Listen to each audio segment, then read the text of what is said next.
Matapos ang napakatinding awakening ni Hulkenberg na kung saan ay winanshot niya lang naman ang private soldier ni Benjamin, ngayon ay ire-review na natin ang Chapter 383 o ang Episode 44 ng nating Dark Continent series. Ay sa wakas matutunghayan na natin ang pagtakas ni Nakacho at Fugetsu at kung papaano nga ba nila i-execute ang plano na ito sa gitna ng selebrasyon mga kaibigan. At matutuklasan din natin ngayon ang isang nakakakilabot na pangyayari at ang marami pang napaka-intense na eksena. Kaya naman this is Mr. AI Anime at wag na nating patagalin ta.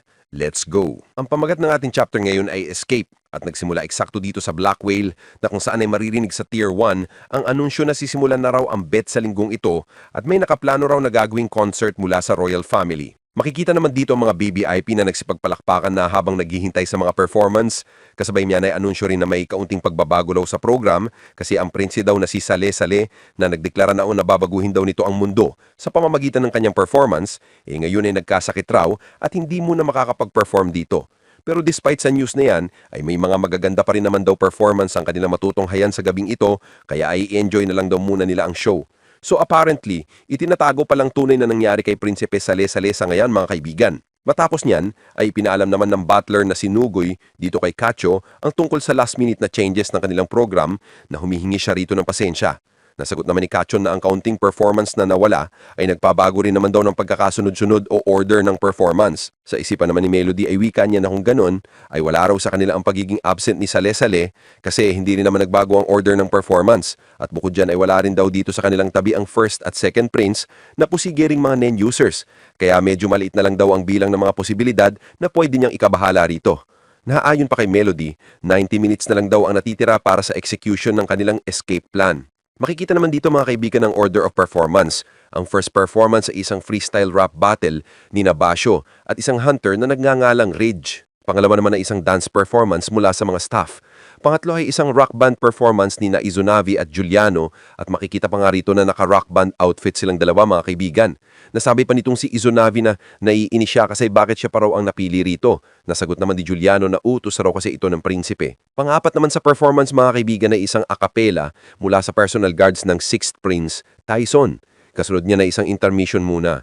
Then ang panglimang performance ay isang talk show ng dalawang host na sina Tamazo at Gantay. Pang-anim naman ay ang piano solo ng Hunter na si Kini. Pang-pito ay ang performance ng flute solo ng Hunter naman na si Melody.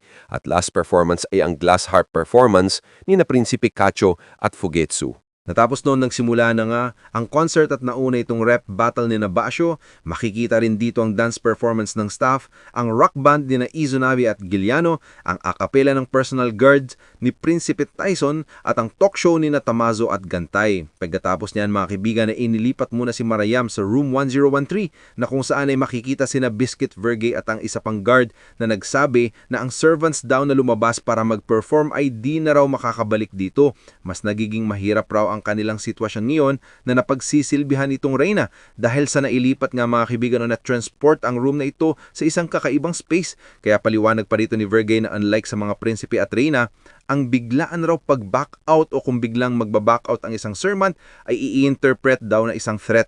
At kung sakali man daw ipapatawag ng nasa itaas ang Reyna at si Prinsipe Marayam dahil sa rason na ito, ay kailangan daw talaga nilang lumabas. Kung lalabas sila ay ma-expect kasi nadya nga ng nenbis nitong si Prinsipe Marayam na i-transfer kung hindi makakabalik ang mga servants dahil nga ay nakalabas na sila at eventually aalis na lang ang mga ito at magre-resign. Kung sakali man ay pwede talagang i-request ng nasa itaas ang presensya ng Reyna at Prinsipe Marayam, pakatanungin ito kung ano ang dahilan sa pag-alis ng mga servants. Kung kaya sabi pa rito ni Vergey na kung ang lahat daw ay magiging ayos lang naman, then baka mananatili lang raw sila rito hanggang sa makarating na sila sa kanilang destinasyon sa bagong kontinente na gusto raw niyang spend.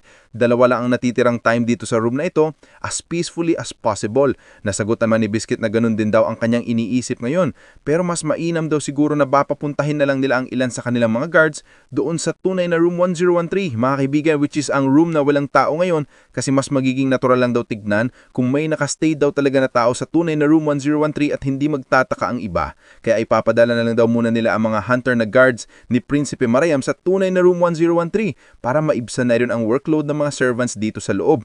Nasagot naman ni Vergey, pero paano naman daw ang seguridad ng prinsipe rito? Sabi naman ni Biscuit na magiging okay lang daw sila rito as long as mananatili raw sila rito kasi according nga kay Vergey ay mas prefer niyang manatili at magbalipas na lang ng natitirang panahon dito dito sa room na ito hanggang sa makarating sila sa kanilang destinasyon. Kaya tinanong naman ni Verge kay Biscuit na, ikaw paano ka naman? Sagot naman ni Biscuit na andito lang din daw siya kasi kailangan daw ni Verge ng babae sa tabi nito. Maya-maya pa itinawag naman ni Prinsipe Mariam si Biscuit, kaya sumagot naman dito si Biscuit at sabi rin ni Biscuit dito kay Verge na dito lang din daw siya kasi gusto rin daw siya ni Prinsipe Mariam. Sabi naman ni Verge na okay, sabay nire-record ngayon ni Verge mga kaibigan ang sinabi ni Biscuit sa kanya na kailangan daw niya ng babae sa tabi niya na napaka-sweet naman daw ni Biscuit. Makikita naman dito na nakikipaglaro si Prinsipe Mariam kay Biscuit. Matapos ito ay makikita naman na nag-perform na ng piano solo si Kinney at sa backstage ay makikita naman sina Melody, Kachu at Fugetsu na naghihintay. Sabi naman ni Fugetsu na sila na raw ang susunod after ng performance ni Melody. Natanong naman ni Fugetsu kay Kachu na kinakabahan ba raw ito, in which sagot naman ni Kachu na hindi raw niya inihisip na sasablay sila. Sabay hinawakan ni Kachu ang kamay ng kanyang kapatid at mangingiyak na sa tabi itong si Fugetsu mga kaibigan. Matapos yun ay makita naman na natapos na rin ang performance ni Kinney at pinuri ito sa maganda nitong performance. Sabay inanunsyo na rin dito na ang susunod naman na performance ay mula raw sa isang hunter na si Melody na isang solo flute performance daw. Ayon sa host, si Melody ay isang hunter na kaya raw mag-play ng lahat ng iba pang klase ng instruments pero ang pinaka-paborito raw nito ay ang pag-play ng flute. Maya-maya pa ay nagbow naman si Melody sa hari at nakasalubong na rin niya dito si Kinney. Habang determinado rito si Melody mga kaibigan, ay makikita naman sa likod nito itong si Kinney na naglagay na ng earplugs habang si Kacho at Fugetsu ay naglagay na rin ng earbuds mga kaibigan. Nagtaka naman dito ang isang sundalo, kaya sinabihan siya ni Kacho na piniplay lang daw nila ngayon ang kanilang music na ipe-perform mamaya. Kasunod niya ay umakyat na nga sa entablado si Melody at habang naghahanda ito ay sa isipan naman nito ay wika pa niya na 3 minuto raw, ganyan daw katagal na pwede niyang mapatulala ang mga nakikinig na pansamantalang silang mawawalan ng animong consciousness. At sabi rin ni Melody na sa mundo raw ng huni ay taos-puso raw siyang magpiplay ngayon ng flute. Nang sinimulan na nga niya ang kanyang performance, ay makikita na para bang na-translate ng mga kaibigan sa isang lugar na punong-puno ng bulaklak at sa likuran naman ni Melody ay may kabundukan. Makikita na natulala nga ang lahat ng mga prinsipe, mga sundalo at ang reyna, na ang lahat talaga ng nakikinig ay na-mesmerize sa huni ng flute. Matapos niya na sa isang koridor makikita ang mga sundalong wala ng malay mga kaibigan. Nang maya-maya pa ay makikita naman si Kinney na naakalaid na nga ang magkapatid na sina Kacho at Fugetsu na ngayoy dali-daling tumatakbo mga kaibigan. Maririnig naman dito ang monolog ni Melody abang tumatakbo itong tatlo na nagsabing iga-guide kayo ni Kinney papunta sa kung nasaan talaga ang lifeboat. Bilisan nyo ang takbo hanggang sa kaya nyo. Kasabay niyan ay dito na nag-instruct si Melody at once na nasa tubig na raw sila ay dapat na pumunta raw sila sa west ng full speed talaga. Dagdag pa rito na dapat ay gamitin lang daw nila ang ability ni Fugetsu bilang last resort. Nagagamitin lang daw talaga nila ito kung nasa alanganin na talaga sila.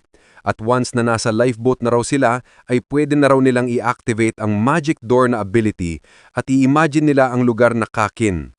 Kung sakaling wala rong pinto na mag-a-appear mga kaibigan pagkatapos ng pag-i-imagine nila na pupunta sila sa Kakin, ay dapat na bumalik daw sila kaagad sa kanilang room dito sa Black Whale at magplano na lang daw sila sa susunod na escape plan sa susunod na mga araw. Makikita naman dito na nasa lifeboat na nga sila mga kaibigan kasama si Kinney. Habang dito naman kay Melody ay sabi niya sa kanyang isipan na hindi niya raw talaga nakita ang guardian spirit beast ni Kacho at sana'y makatakas raw talaga itong dalawa. Maya-maya pa ay binuksan na nila ang lifeboat at sinabihan naman sila ni Kinney na kailangan na nilang magmadali at pumasok na. Pero nagpasalamat muna itong dalawa kaya nung ngumiti na lang si Kinney sa kanila at nagpaalam na. Matapos niya na tuluyan na ang nakasakay ang magkapatid at napakalanas mang pag-travel nitong lifeboat mga kaibigan na at full speed talaga. Kasabay niya ay habang nakatingin diyan si Kinney ay sabi niya sa kanyang isipan na good luck at sana'y makatakas raw talaga ng safe ang magkapatid. Matapos yun ay bumalik na si Kenny at kinasana ang baril nito. Nasabi nga ngayon bago pa man ipinatuloy mga kaibigan ng eksena at kung ano ang sasabihin sana dito ni Kenny, ay binakita na dito mga kaibigan ang flashback noon ni na Kenny at Melody. Nung nag-uusap sila na ipinakita pala ni Kenny kay Melody ang litrato ng kanyang asawa at anak. Natanong naman ni Melody kung ano ito. Sagot naman ni Kenny na ito raw ay ang kanyang asawa at anak. Namatay raw sila sa aksidente 2 taon na ang nakalilipas. Simula raw noon ay matagal na raw naghahanap itong si Kenny ng lugar para magpakamatay o isang lugar na kung saan siya mamamatay. Mga salita na nagpabaha naman kay Melody, kaya sabi ni Kenny na ayos lang daw ang lahat at dagdag pa niya na kailangan sa gagawin daw nilang escape plan ay dapat wala raw talagang makikitang may tumulong sa mga prinsipe na mula pa sa Hunter Association. Kasi kung malalaman nila na tumulong siya, ay madadamay daw talaga ang Hunter Association at pati ang mission ng Hunter Association ay maapektuhan din daw. Mga salita na mas lalong nagpabaha naman kay Melody, sabay nung nagpaalam na si Kenny ay sabi pala nito na at least ay magiging proud na rin daw siya kung sakali mang makikita na sila muli ng kanyang anak at asawa kasi nakatulong daw siya sa pagtakas o pagligtas sa buhay ng dalawang mabubuting bata. Matapos pala ang kanilang pag-uusap na yon, ay dito sa present mga kaibigan, ay ayon kay Melody na hindi niya raw talaga nagawang mapigilan noon si Kenny matapos niyang marinig ang napaka-sincere nitong heartbeat sa mga oras na yon. Dito naman kay Kenny matapos niyang inihanda ang kanyang baril, ay sa walang pag-aalinlangan nagpakamatay na siya sa pamamagitan ng pagbaril sa sarili nito. Habang ipinakita rito ang flashback sa Hunter Code mga kaibigan na ibinigay ng sundalo noon na ang message ay tulungan talaga ang prinsipe sa kanilang pagtakas. Kasunod niyan ay makikita naman itong lifeboat habang sa loob nito ay sabi rito ni Cacho na nakikita na raw niya ang labas. Makikita naman itong black whale mga kaibigan habang ayon naman dito kay Fugetsu na sa wakas ay hindi na raw sila maghihiwalay pa ng kanyang kapatid na si Cacho. Nasagot naman ni Cacho na oo, lagi na raw silang magsasama at kaya raw nila ito kahit dalawa lang sila. Dito umangiyak-ngiyak naman si Cacho mga kaibigan habang tinitignan naman niya ang kanyang kapatid kasi malapit na talaga silang makalabas sa black whale at bakas rito ang saya sa mukha ni Fugetsu. At napapalapit na sila sa exit, ay sabi naman ni Cacho na nakikita na raw niya ang exit at pinayuhan si Fugetsu na humawak ng mabuti. Nag-full speed na nga sila mga kaibigan, subalit habang nakafocus si Cacho sa pagmamaneho ay bigla naman siyang may naramdaman sa kanyang likuran, kung saan sabi pa niya sa sarili na ano raw itong masamang pakiramdam na nararamdaman niya ngayon. Maya-maya pa sa kanyang paglingon ay makikita naman ang napakaraming nakapalabas na kamay sa likuran ni Fugetsu. Kung kaya't napagtanto na ngayon ni Cacho na ang pagtakas pala sa ship ay hindi raw pala nangangahulugan na makakatakas talaga sila kundi nangangahulugan lang ito ng kamatayan. Kaya't dali-daling sumigaw si Cacho na sabing, "Fugetsu! Ang pinto!" Makikita naman na pinapalibutan na sila ngayon nitong mga kamay mga kaibigan at sabi rito ni Cacho na bilisan mo Fugetsu, bumalik ka na sa ship ngayon din. Matapos yun ay tuluyan na nga nakalabas ang lifeboat sa Black Whale kaya ipila-activate na ni Fugetsu ang pinto at tagrampang pumasok ito. Samantalang si Cacho naman ay unti-unti nang naaabot ng mga kamay mga kaibigan. Matapos niyan ay sinarado na ni Fugetsu ang pinto. Makikita si Fugetsu na hinihingal at siya lang dito mga kaibigan ang nakapasok at narealize niya na hindi nakapasok si Cacho. Kaya sumigaw naman si Fugetsu at umiiyak na habang tinatawag ang pangalan ng kanyang kapatid. Nang nawawala na sana ng pag-asa itong si Fugetsu, ay buti na lang ay biglang may nagbukas ng pinto at makikita na Cacho pala ito. Kinindatan naman ni Cacho si Fugetsu para mapakalma ito at sabay hinawakan niya kaagad ang kamay nito. Kaya sabi naman dito ni Fugetsu na grabe, buti na lang ay nakapasok kaagad itong si Cacho kasi grabe raw ang kanyang pagkabahala. Naitanong pa ni Fugetsu na ano ba raw ang nangyari doon. Sagot naman ni Cacho na nakapasok raw siya in time kaya bumalik na lang daw muna sila sa ship kasi mas worse pa pala sa inaakala nilang sitwasyon ngayon. May punishment daw pala ang pagtakas sa ship at susubukan pa rin daw nila ang pagtakas pero sa susunod na lang muna. Gagawa na lang daw sila ng ibang plano at sa ngayon ay maglolag na lang daw muna sila. Nasagot naman ni Fugetsu na ayos lang daw basta't nasa tabi lang daw siya palagi ng kanyang kapatid.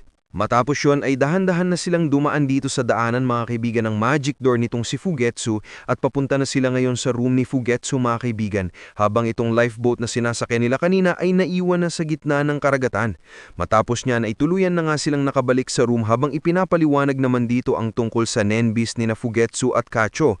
Ayon dito ang kanilang Guardian Spirit Beast ay parehas daw na cooperative type. Kay Fugetsu ay isang tunnel, kay Cacho naman ay walang form mga kaibigan. Ang ability naman daw ang Guardian Spirit Beast ni Fugetsu ay tinatawag na Secret Door Magical Worm, isang translocation ability na kung saan si Fugetsu raw ang may kontrata at nakokontrol naman ito sa return journey o journey pabalik. Kasabay niyan ay magkatabi naman ang magkapatid ngayon mga kaibigan dito sa kama, natuwan-tuwa kasi kahit papaano ay nakauwi pa rin silang ligtas. Subalit ang kanilang pagbalik ay may nakatago palang malagim at nakakalungkot na sikreto. Sapagkat ayon dito mga kaibigan, ang nen daw ng Guardian Spirit Beast ni Kachu na may pangalang Season of Two Without You ay isang ability pala na kung saan kung kahit sino raw sa dalawang magkapatid ang mamamatay, ang Guardian Spirit Beast ni Kachu mga kaibigan ay magte-take form sa kapatid na yumaon para protektahan daw ang kapatid na buhay pa hanggang sa kamatayan nito.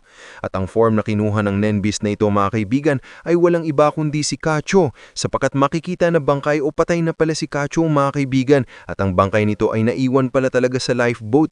So ang nakapasok pala kanina at ang kasama ngayon ni Fugetsu ay hindi si Kachu kundi Nen Beast ito ni Kachu mga kaibigan na kinuha ang form ni Kachu para protektahan si Fugetsu.